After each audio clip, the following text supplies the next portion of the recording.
Good morning students. सो आज हम fifth module शुरू करेंगे।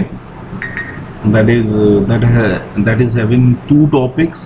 एक तो ऑपरेशनल एम्पलीफायर है और दूसरे सेक्शन में आईओटी है, सेंसर्स है, ये सब पढ़ेंगे। तो पहले हम ऑपरेशनल एम्पलीफायर पढ़ते हैं। So the definition is given है, an amplifier with high gain and high input impedance used especially in circuits for performing mathematical operations on an input voltage. ठीक है, so they are usually used with feedback configuration. हम आगे पढ़ेंगे negative feedback के साथ इसका configurations, उसके application पढ़ेंगे। तो ये फीडबैक कॉन्फ़िगरेशन में यूज किए जाते हैं। ओपन लूप में इनका यूज नहीं होता है, ठीक है ना। सो ये जो ऑपरेशनल एम्पलीफायर हैं ये क्या करते हैं, that's why named as operational. The term operational comes because they perform mathematical operations on an input voltage. Mathematical operations like they can add input like this, they can subtract, they can perform differentiation, they can integrate input like this. So that's why they are named as operational amplifier. ठीक है। So next हम इसका block diagram पढ़ेंगे, क्या होता है basically. ठीक है, बहुत ब्रीफली इसको हम समझने की कोशिश करेंगे, बहुत डिटेल्ड नहीं है आपका कुछ भी। तो देख लीजिए यहाँ पे चार स्टेजेस दिख रही हैं, ठीक है ना। Input stage, then intermediate stage, level shifting stage, output stage, ठीक है। और दो इनपुट हैं, ये बेसिकली 3 टर्मिनल डिवाइस है।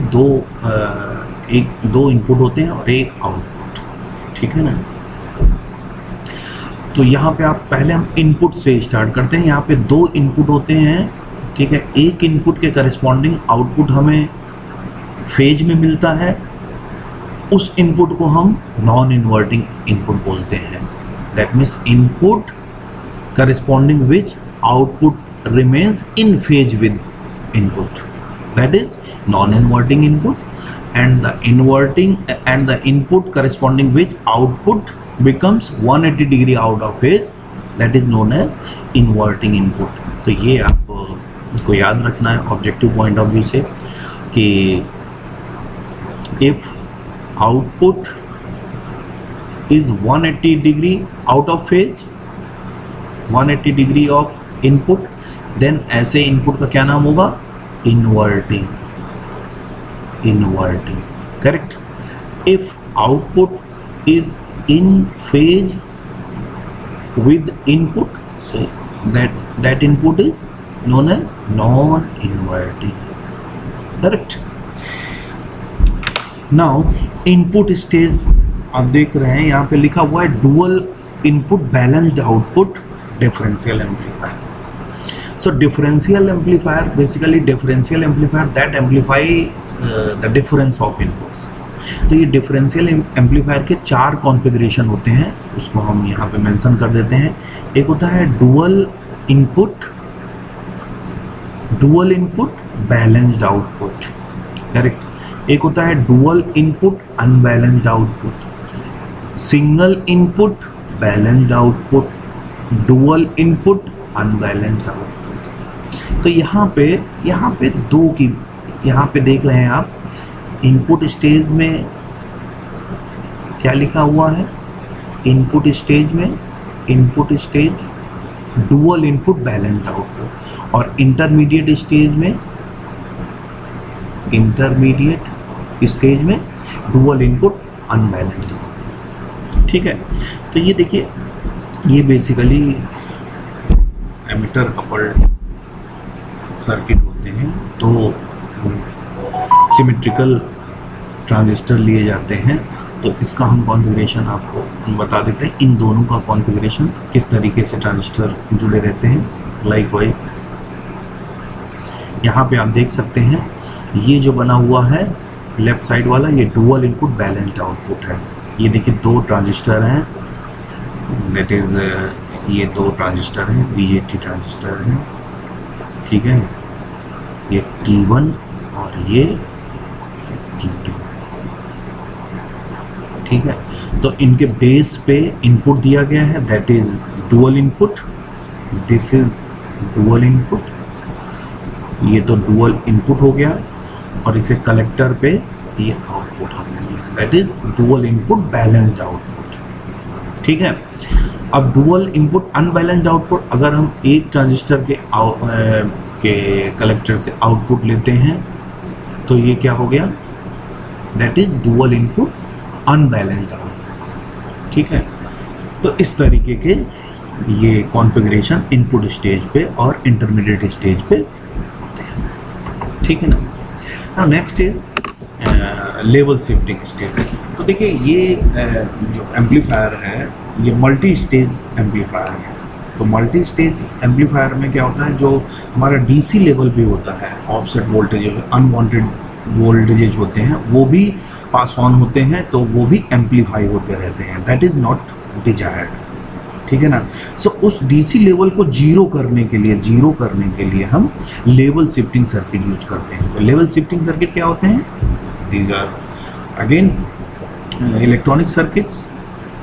सो इसमें हम एमिटर फॉलोअर सर्किट यूज करते हैं with constant current source, level को शिफ्ट करने के लिए, उसको ग्राउंड करने के लिए, ठीक है।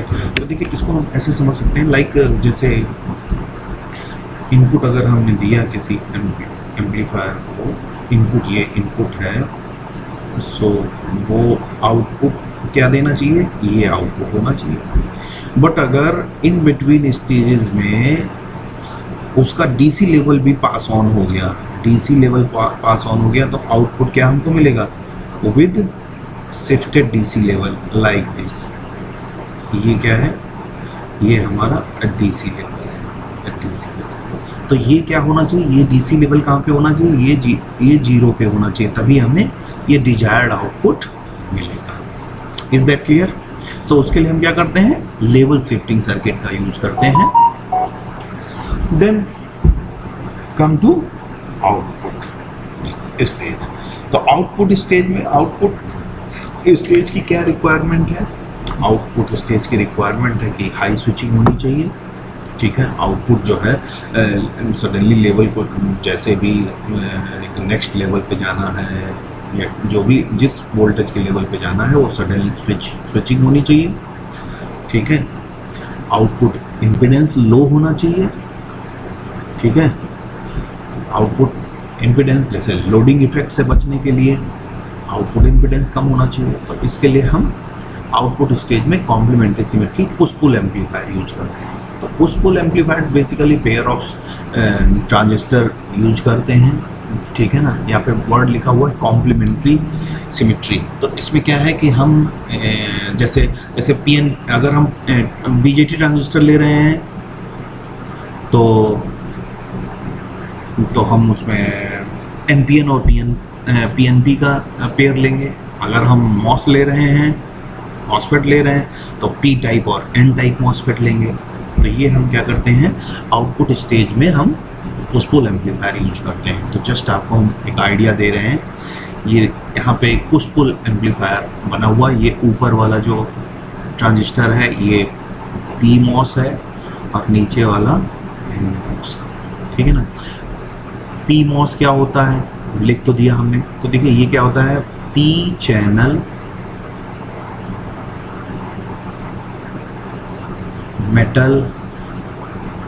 Metal oxide semi conductor field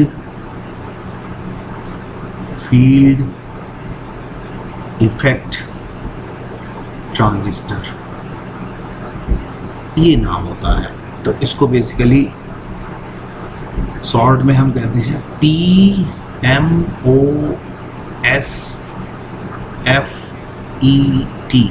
इसको हम ये भी बोलते हैं मॉसफेट, ठीक है ना। जैसे बीजेटी होता है बाई जंक्शन, तो ऐसे ही मॉसफेट होता है, ठीक है। तो आप ये समझ लीजिए कि ये भी एक सेमीकंडक्टर डिवाइस है, एक्टिव डिवाइस है, जैसे ट्रांजिस्टर होते हैं, जैसे जो आपने पढ़ा है, ठीक है ना, सुना है। मॉसफेट अभी नहीं पढ़ा है, बट ये भी उसी तरीके से इनका भी एक फंक्शन होता है। ये भी क्या है, करंट को कंट्रोल करते हैं। इसके जो गेट, जैसे उसमें कलेक्टर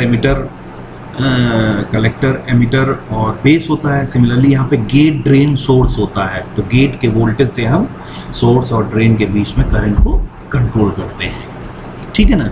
और फिर डिजायर्ड ऑपरेशन, हम डिजायर्ड वे में हम इसको यूज करते हैं सर्किट में। तो यहाँ पे देखिए, ये जो पी मॉस और एन मास है, तो बेसिकली क्या होते हैं, ये अल्टरनेटिवली ऑन ऑफ होते हैं, ठीक है ना। जब जब यहाँ पे क्या है, ये ऑन होगा, मान लो ये ऑन है, तो ये क्या है, ये लोड करंट सप्लाई करेगा, ठीक है ना, सोर्सिंग करेगा, ठीक है ना। जब ये ऑन होगा तो क्या होगा, सोर्स की ये एज ए ड्रेन काम करेगा।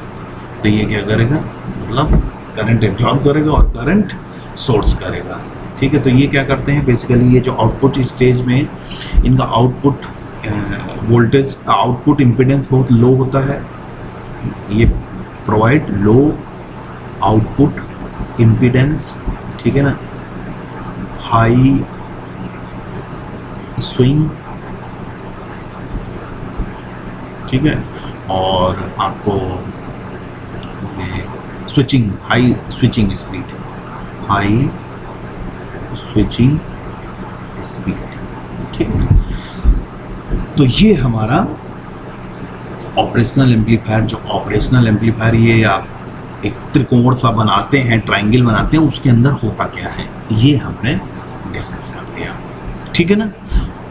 तो यहाँ तक आई थिंक आपको कोई डाउट नहीं होगा, क्योंकि ये बहुत ज़्यादा डिटेल्ड जो है हमारे सिलेबस में नहीं है। जस्ट हमने आपको आइडिया दे दिया सो दैट आप चीज़ों को समझ सकें। अगर पढ़ना चाहें तो आप पढ़ भी पाएँ, ठीक है ना। ये सब बातें आपके सिलेबस में नहीं है। इनके कॉन्फ़िगरेशन जो है वो थोड़ा हमें पढ़ना है, तो बहुत ज़्यादा डिटेल्ड हमें नहीं डिस्कस करना है कि क्या पुश पुल एम्पलीफायर होता है, डिफरेंशियल एम्पलीफायर, ये dual input, balance output, single input और बैलेंस आउटपुट, डुअल इनपुट, ये सब हमें बहुत ज़्यादा नहीं पढ़ना है, ठीक है ना। तो यहाँ पे हमने डेफिनेशन कवर की, सिंपल, ये डेफिनेशन आपको पता होनी चाहिए। व्हाट इज ऑपरेशनल एम्पलीफायर, ठीक है ना, why it named as operational amplifier, तो ये आपको पता होना चाहिए। और ब्लॉक डायग्राम में क्या क्या होता है, इनपुट स्टेज होती है जो कि डुअल इनपुट और बैलेंस्ड आउटपुट देती है, और फिर इंटरमीडिएट स्टेज होती है, देन लेवल शिफ्टिंग स्टेज होती है, जो डीसी पास ऑन हो रही है उसको हमें फिर से ग्राउंड लेवल पे लाने के लिए हमें लेवल शिफ्टर सर्किट यूज करने होते हैं। देन आउटपुट स्टेज, आउटपुट में हमें लो इम्पीडेंस चाहिए, हाई स्विंग चाहिए और हाई स्विचिंग स्पीड चाहिए। तो इसके लिए हम complementary symmetry push pull amplifiers use करते हैं, ठीक है ना। तो ये जो भी है डिजायर्ड थ्योरी वो मैंने यहाँ पे मेंशन कर दी है, ठीक है ना। Thank you.